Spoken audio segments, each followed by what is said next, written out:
皆さん、こんにちは。今日は少し怖いお話をします。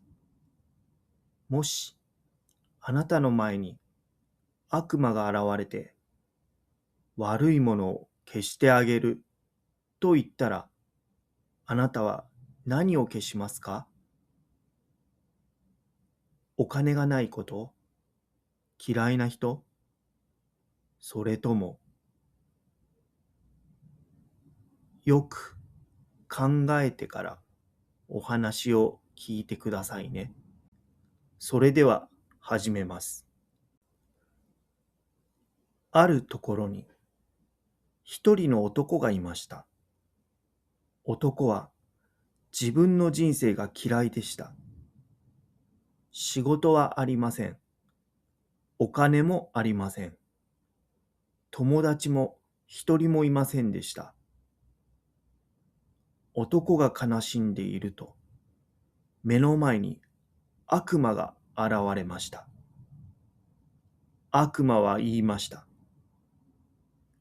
お前の人生にある悪いものを今すぐ全部消してあげよ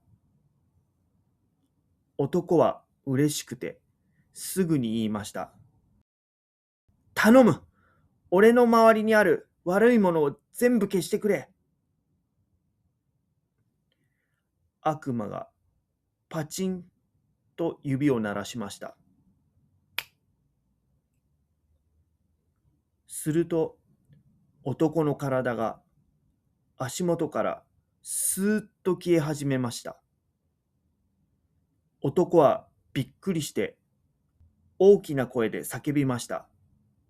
おい、どうして俺が消えるんだ？消すのは借金や悪い運じゃないのか？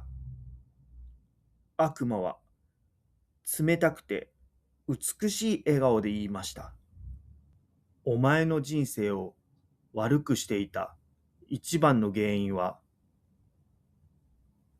お前自身だよ。男は完全に消えて部屋には誰もいなくなりました。床の上にはただ一つ、お金を払ってくださいと書かれた紙だけが静かに残っていました。